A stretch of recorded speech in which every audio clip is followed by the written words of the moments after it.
Welcome back. Happy Thursday, my friends, and welcome back into another edition of the Crossover. On today's episode, we're going to be talking about the 2023-2024 Atlantic Division preview. That includes the Boston Celtics, Brooklyn Nets, New York Knicks, Philadelphia 76ers, and the Toronto Raptors. One of the better divisions in basketball last season, actually. I'm Dave Hoppin. Right there is my co-host, Mr. TJ Hopkins, and welcome into the show, my friends. Please like, share, and subscribe to the podcast. And we're not going to waste any time, TJ. We're going to jump right into it with the first team. Let's talk about the Boston Celtics. Obviously, they were very, very busy this offseason. First, they trade for Kristaps Porzingis, and then later in the offseason, they traded for Drew Holiday. Their starting lineup looks like that. Holiday, Brown, Tatum, Porzingis, and Al Horford. Their key reserves, you can see them listed there. Joe Mazzulla is the head coach of this team, 57-25 last year. Good to be the number 2 seed in the Eastern Conference. Lost to the Miami Heat in the Eastern Conference Finals in 7 games. Let's talk some storylines. Okay. Obviously, losing Marcus Smart, replacing him with Drew Holiday. The issue that you have there is quote unquote chemistry. You know, Marcus Smart basically grew up with this team. He grew up with Tatum and Brown running next to him for the last, I don't know how many years. So he grew up with this team. All they know is each other. So you add a new element and Drew Holiday to that mixture, and now you're kind of like, now you got to wait and see how it translates to the real deal, which starts in about 2 weeks, right? Yeah, 12 days actually. A week and a half. yeah, 12 days exactly.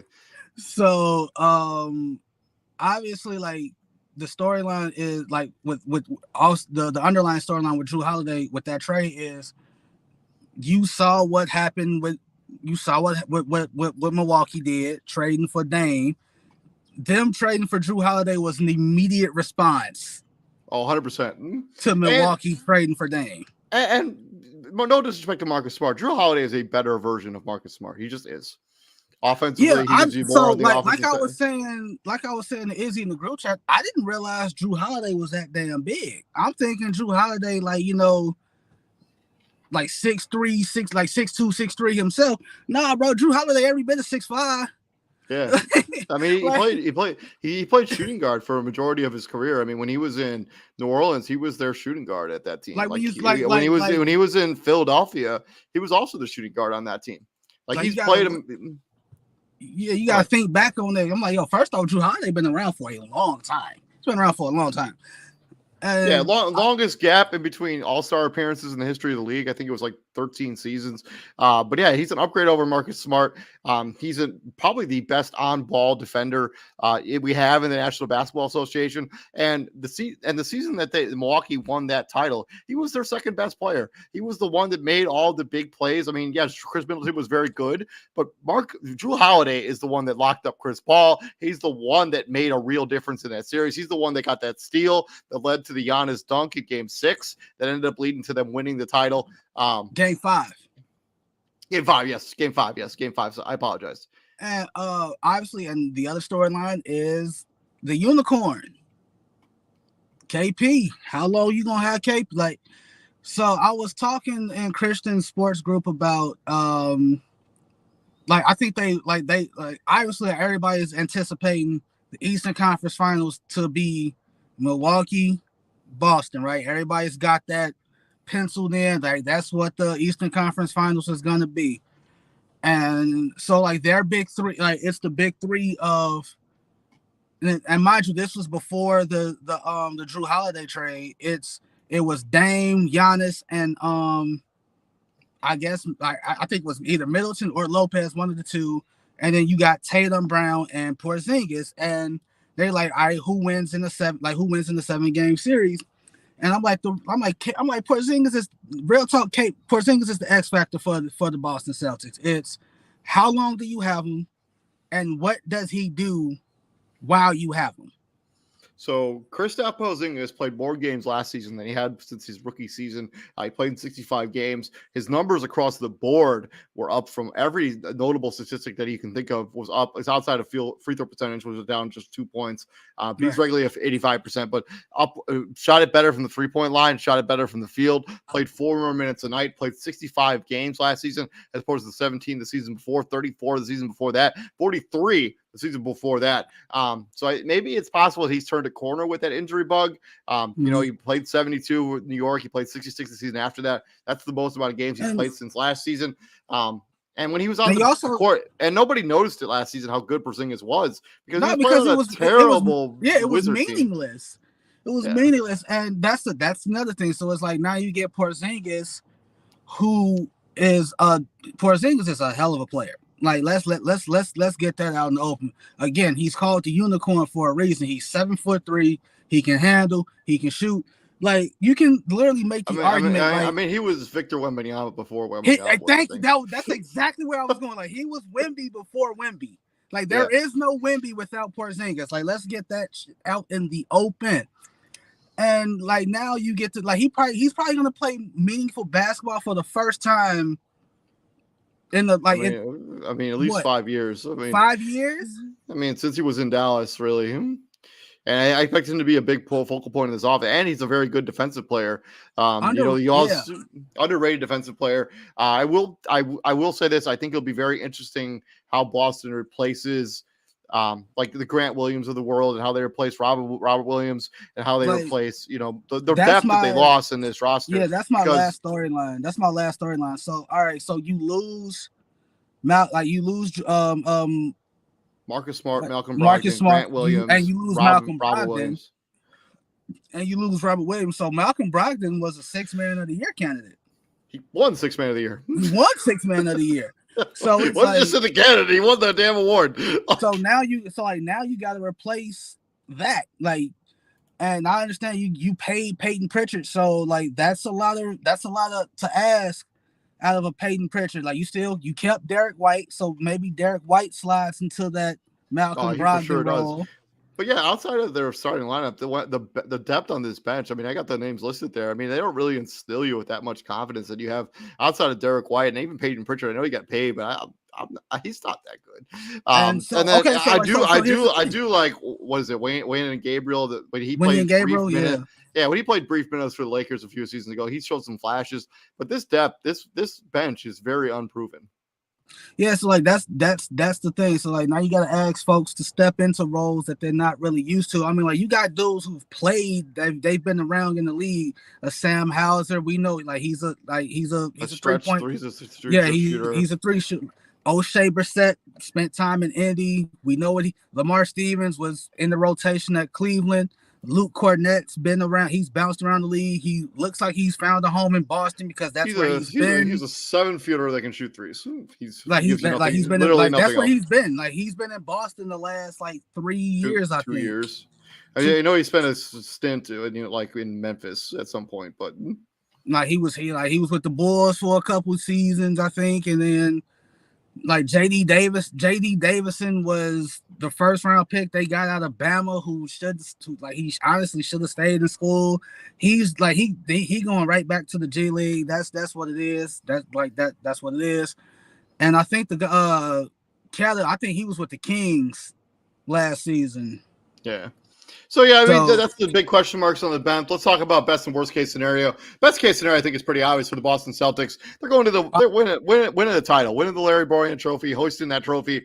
You have one of the best players in the NBA, and you have a starting lineup that goes up against anyone in the league. Now that you made that Drew Holiday trade, the best case scenario is they win everything.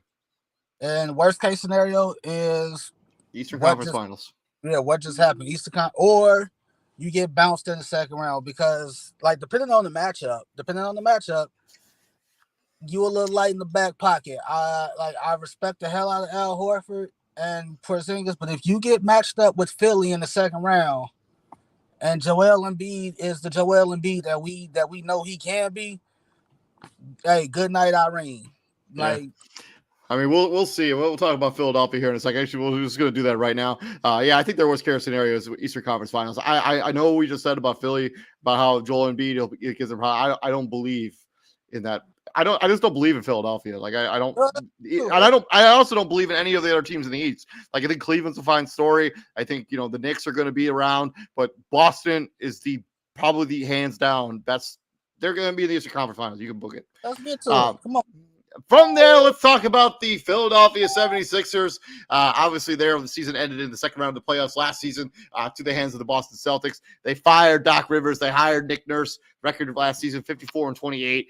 James Harden, starting lineup for now. Tyrese Maxey. Oh, the James Harden thing is so wild. So, like, everybody expected him to show up to, like, training camp in, like, a fat suit and all that stuff. But apparently, he's shown up and been, like, engaged and, like, high-fiving teammates. And he's been, like, a good teammate so far. So it'll be interesting to see how that plays out. Tobias Harris, obviously, we talk about Tobias Harris all the time on this show, how about he's underperformed given what he's paid. PJ Tucker, Joel Embiid, their key reserves, Patrick Beverly, Anthony Melton. You can read the rest of the names on this roster. Let's talk some storylines when it comes to the Sixers. And the obvious one is James Harden. What do they do with James Harden? I sent you a trade yesterday in the group chat. I don't know if you had a chance to actually look at it. I did not. Run it back. So who says no to this trade? Are you ready? Yes. James Harden is going to be going to the Orlando Magic. In return, the Sixers are going to get Markelle Fultz, Cole Anthony, Gary Harris, and a first. James Harden says no. James Harden doesn't have a say. He doesn't have a say. Come on. No, I actually think if you put James Harden on the Magic, I actually think they become semi-interesting. Oh yeah, they become they become a younger version of what he had in Houston. You just surround him with a bunch of shooters. And Paulo Vaquero and Franz Wagner, like Wendell Carter Jr. Like I think that's a playoff team if you had James Harden to it. Yeah, in the East, they can get 40. They can. Yeah. Anyways, but what do you like? What happens here with James Harden? Do you think I'm jokingly saying James Harden says no, but which really means Daryl Morey says no, which also means that James Harden says no. So Daryl Morey saying no is by extension James Harden saying no. What really? I mean, like if he's not traded, if he wasn't traded by now, then I don't see a trade happening.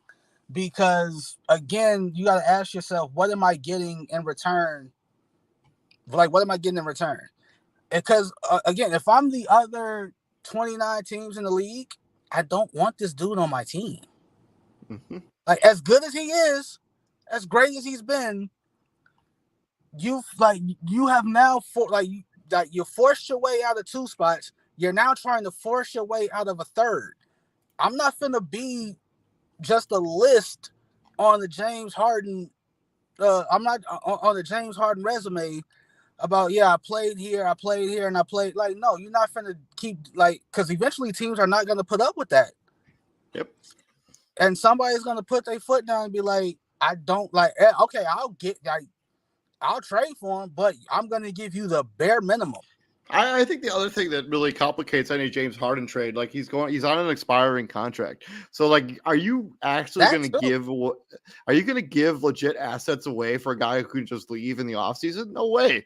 No way. And the other thing, I mean, we'll talk about the Clippers Saturday. But the thing that, like, I don't really understand why they want to trade for him so bad when Russell Westbrook is there. Like, I never understood the Clippers being even involved in the James Harden conversation. The only thing that James Harden can do, his only option, because it's pretty clear that no team wants you. You have to go play. You have to play for the Philadelphia 76ers, and you have to be productive. And if you want to actually get a contract next offseason, I understand maybe you had a handshake deal with Daryl Morey that he promised if you took a pay cut that he would give you what you deserved in the offseason. And maybe you had a handshake deal with Daryl Morey that he would trade you if you opted into the money. If they're not after it, I understand all those things could be true, but you still have to be professional about the way you handle yourself. And he hasn't done that at any point during any of this process. The only part of the process that he's handled like a professional is over the last 2 weeks, where he's shown up to training camp. He's been in shape. He's been a good teammate, apparently. Well, when you really think about it, like, every time he's forced his way out, none of that was professional. He forced his way out of Houston. That was professional. He forced his way out of Brooklyn. Like, he gets a quote unquote pass for forcing his way out of Brooklyn because of the whole Kyrie saga. That made it look like, oh, he's a genius and he doesn't want to deal with that anymore. But like, no, like, at the end of the day, that situation could have been handled better by him and all the parties involved. And I think the other thing, moving away from James Harden for just a second, I think the other thing that you have to worry about if you're the 76ers is Joel Embiid. Because this is going to be season after season after season where he's been the best, one of the arguably top 5 players in the NBA. He's never even gotten to the Eastern Conference Finals. At some point, he's got to look at this roster and look at this franchise and be like, you know what? I can win somewhere else. Like, this is not where I'm going to win. Like, this isn't a well-run franchise, and this is not a well-run team. Because you got to look at the roster. That can be looked at on both fronts. So Joel Embiid can be like, he can say, "Hey, I'm not winning anything here. We've been knocking on the proverbial door, season after season after season. I went through that BS process where where we lost on purpose. Like, we stacked draft picks. We literally lost on purpose. I missed the first year and a half of my career getting in shape, rehabbing with foot injuries and whatnot. I've had an injury bug my damn self, and we've come up short. We've constantly come up short. So Joel Embiid can be like, yo, I can like, this headache is not worth it. I can go elsewhere. On the flip side of that, Philly can, like, especially the powers that be now, can be like, well, we done tried this thing time and time again. We've given him everything he's asked for, and it hasn't worked. I think that's I think those two storylines are the big ones when it comes to the Philadelphia 76ers. Not to mention, they didn't have a great offseason. I mean, you let Jalen McDaniels walk to the Toronto Raptors. I liked him on this team. I don't think they should have let him walk away. They brought in some depth here. Kelly Oubre has been a good player on bad basketball teams. When he's on good teams, he struggles big time. When he was on Golden State, he was borderline unplayable. Yeah, when he was on Golden State, it was just literally his luck that Klay Thompson's out for the season. Steph is out for the season, and the only one of the big 3 that can play is Draymond. And at this point, Draymond is Mr. Triple Single, where 9, 8, and 8 is a good game for him. Let's real quick talk before we get in best case scenario. Let's talk a little bit about what you think this coaching change will impact on the team. Like, what No, what do you think going from Nick Nurse to Doc Rivers? What do you think that impact will be on this team moving forward in this season? I mean, like the only thing it really shows or indicates is that it's a new voice in the locker room. Like it's not Doc. Like maybe the message might hit different, but at the end of the day, it's still the same message, just different verbiage, just a different tone. Um, and this is the front brass saying, all right, Bruce Brown, you only got us so far. Right? We got to the second round and we got sent home. Doc, we thought you'd be better, but it was second round and done. Nick Nurse. All right, let's see what you can do now. If you second round and done, This is straight up. This is a make or break season for the Philadelphia 76ers. If they don't break through that second round in this season, I think there will be I think there'll be a complete overhaul of this entire roster and the entire way that they're built. Let's talk best and worst case scenario when it comes to the Sixers. I think their best case scenario, I think that's legitimate. Like if Joel Embiid plays like an MVP candidate again, and maybe if they don't trade James Harden, maybe he's just a good soldier, or maybe they get some real value back for him. I think they could make the Eastern Conference Finals, but I think their worst case scenario is this just implodes on them. Joel Embiid is traded before the trade deadline, and they're in the lottery again. Yeah, I don't see. Well, firstly, I don't see Embiid getting moved midseason. That's definitely. I think there are some scenarios where I could see it. I don't. That's definitely some because of who he is and what that kind of move entails to be made. That would have to be a lot of moving pieces. Yeah, I mean there are teams that have the assets right now that could legitimately make that trade. Like one of them is about to be coming up here in a second. Like bare minimum, that's at least a 3-team deal because like we also got to remember, hey, Embiid got paid, like the money got a match. Yeah, but his contract's not so erroneous that it's unmovable. It's like it could. We've seen now the contract is irrelevant. If you want a player wants to get traded and a team wants to trade for him, they can find a way. Like best case scenario, like you say, like it's kind of sad. No, not kind of. It's very sad that we have future Hall of Famer and James Harden, and former MVP. You have a reigning MVP. And likely to be in the running for MVP again this season in Joel Embiid. You have this budding star that is Tyrese Maxey. And your best case scenario is finally getting to the Eastern Conference Finals. Not winning it. Yeah. Getting to the Eastern Conference Finals. That's sad. Yeah, it's tough. Moving on from there, let's talk about the New York Knickerbockers. They had Tom Thibodeau is obviously their head coach. The record last season was 47-35. They got beat by the Miami Heat in the second round last year. Their starters, Jalen Brunson, Quentin Grimes, RJ Barrett, Julius Randle, and Mitchell Robinson. You can see their key reserves right there. Notable addition to their roster is Dante DiVincenzo. Storylines. I think one of the major issues with the New York Knicks is that secondary creator. I still don't think that guy's on this roster. When Jalen Brunson comes off the court for the New York Knicks, I think this offense really struggles because RJ Barrett and Julius Randle have proven not to be the secondary creators that people thought they'd be, especially in the playoffs. And Jalen Brunson, a lot of people thought that was an overpay when they signed him to that contract last season. It's looking like a damn steal.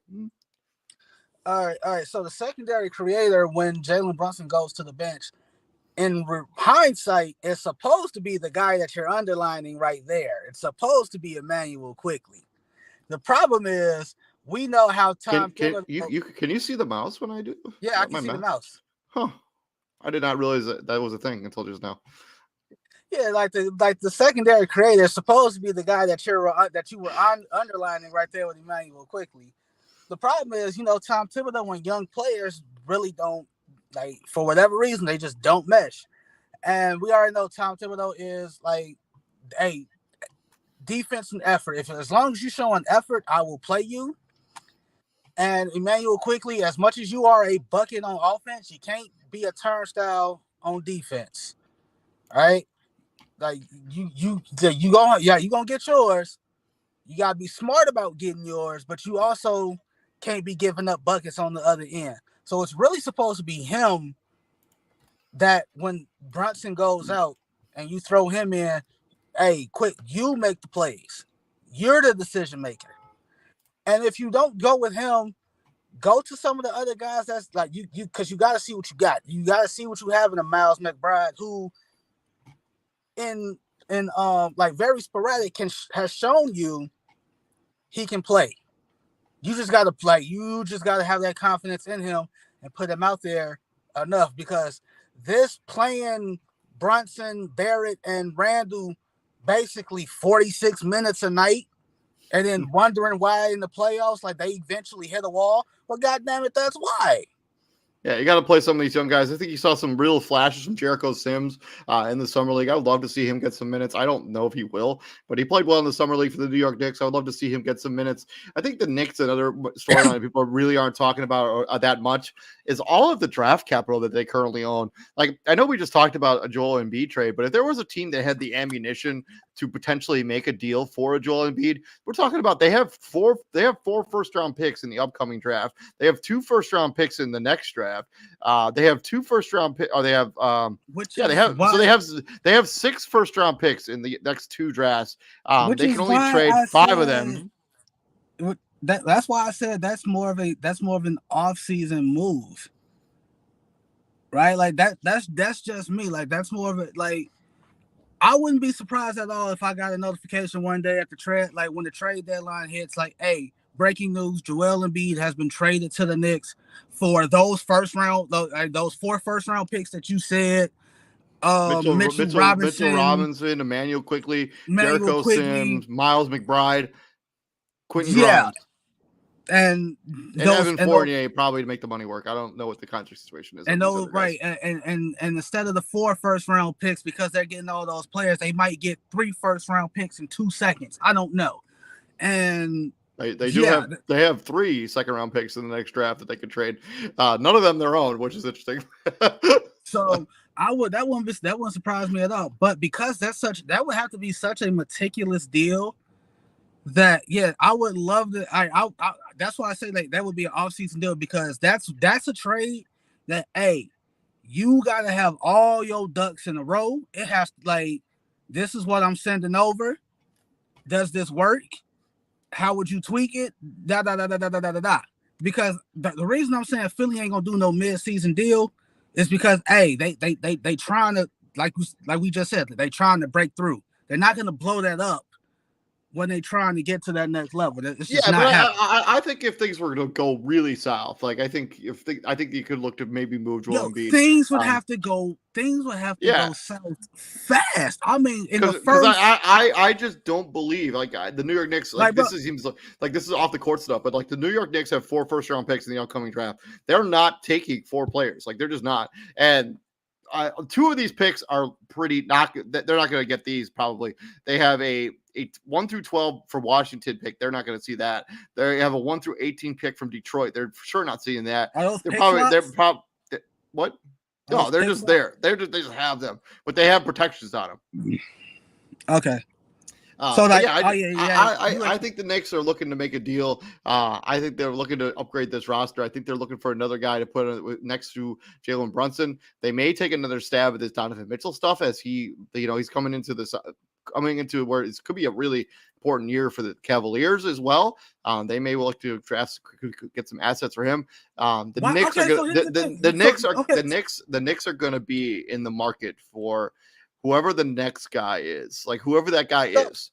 I think the one thing that Joel Embiid is nice, but some more names to keep an eye out for: Pascal Siakam, Karl Anthony Towns.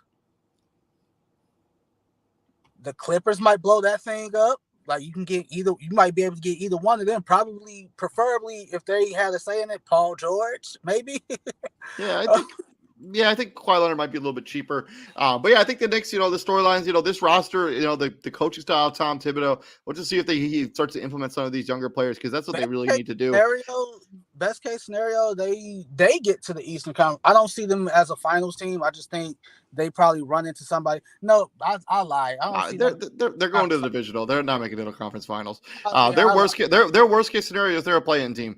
I just don't see them falling any further than that. But because we've seen this story with the Knicks before, their worst case scenario, they're not even a play-in team. They just miss it. They just miss the playoffs altogether. Yeah, because we've seen this scenario work out for the Knicks before. 2 years ago, they were like the 4 or 5 seed in the Eastern Conference, and then they missed the playoffs entirely. And then last season, obviously they were whatever the seed they were 4 or 5, and then they end up beating the Cavaliers. I will say this. Like, if that ends up happening, they miss the playoffs. That's probably the final nail in the coffin that is Tom Thibodeau's career, or at least it should be. I agree with you on that. Moving on to the next team. This team also in New York, got the Brooklyn Nets on the docket here. Ben Simmons, starting lineup, Ben Simmons, Spencer Dinwiddie, Mikal Bridges, Cameron Johnson, and Nicholas Claxton. Jacques Vaughn is their head coach. They were 45 and 37 last season as they continue to keep the ship afloat after they traded away basically all their players.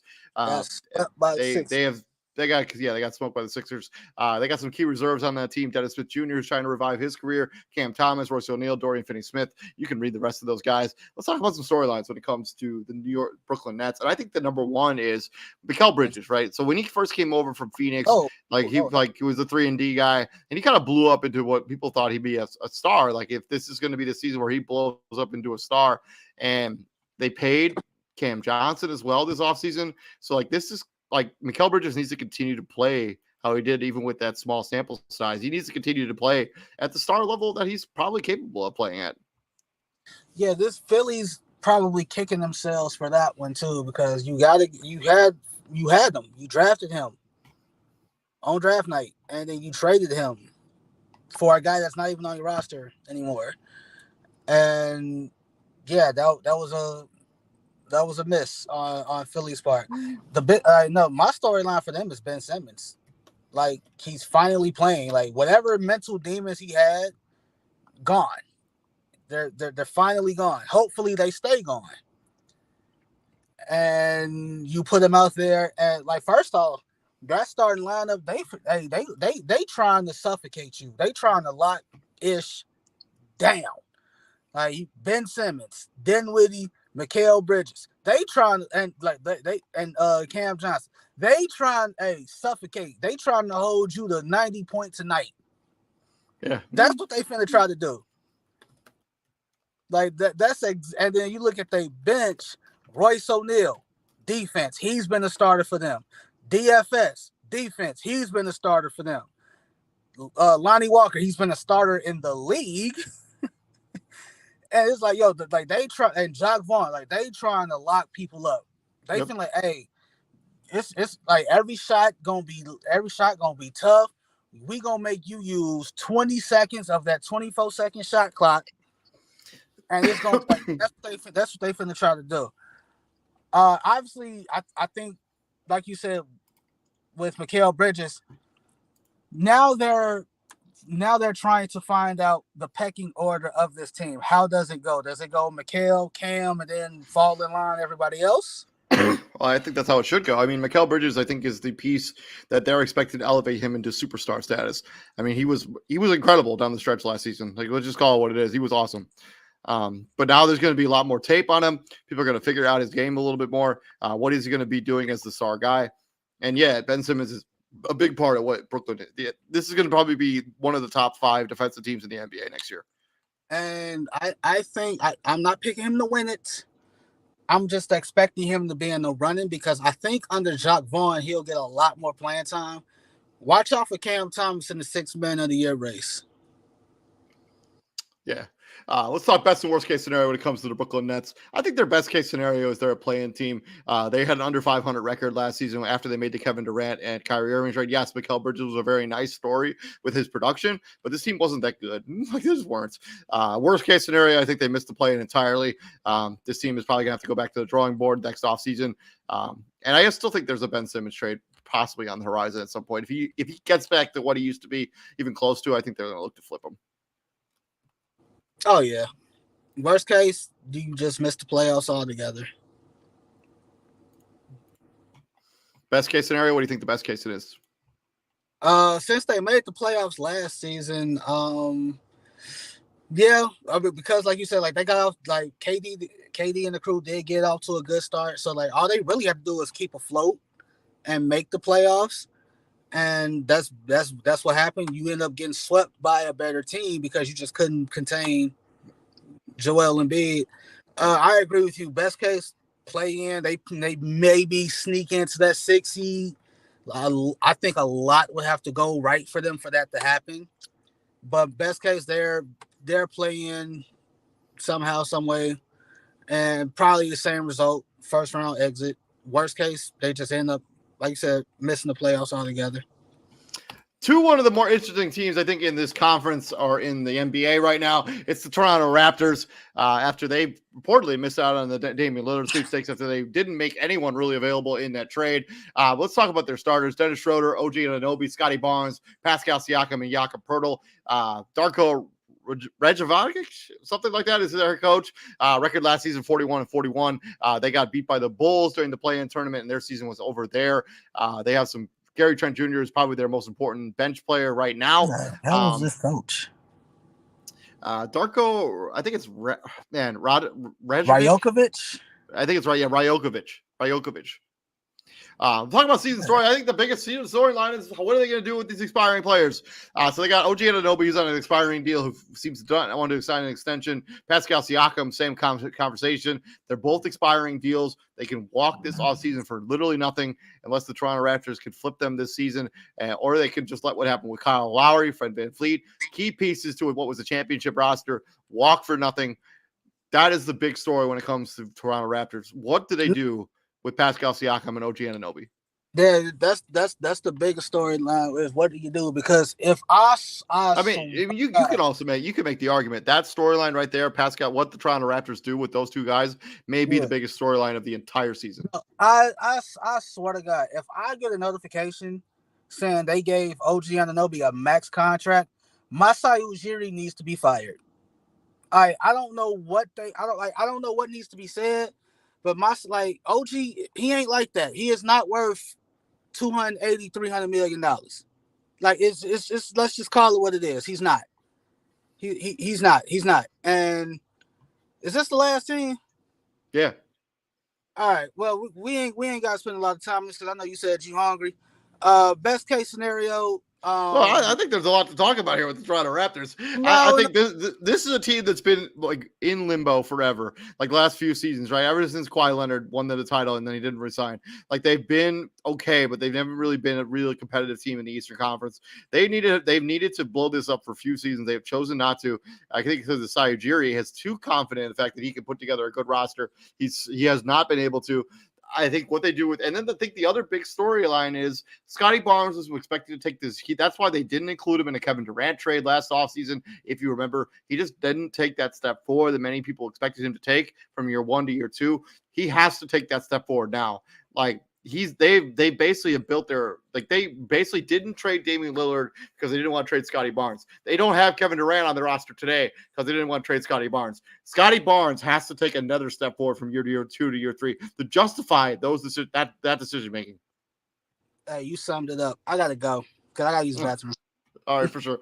My best case to worst case scenario for the Toronto Raptors. I think best case scenario, they're kind of finished where they did last season. They're a play-in team, and they keep all their roster pieces together.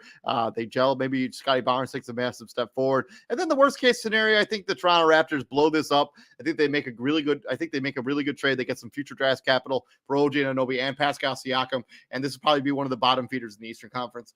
But I think that's, I'm not sure what they're going to do, but we'll end up seeing how it's going to be.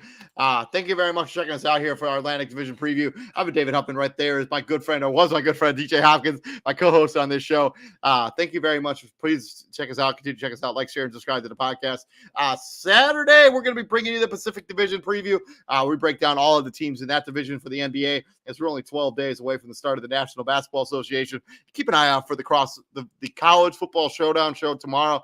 Izzy should be running that at some point tomorrow, so you don't want to miss any of that content. So please like, share, and subscribe to the podcast. I'm David Huffman. Y'all have a good night and stay safe out there. And of course, here at Prime Sports World, we bring the heat. See you guys later. Have a good weekend.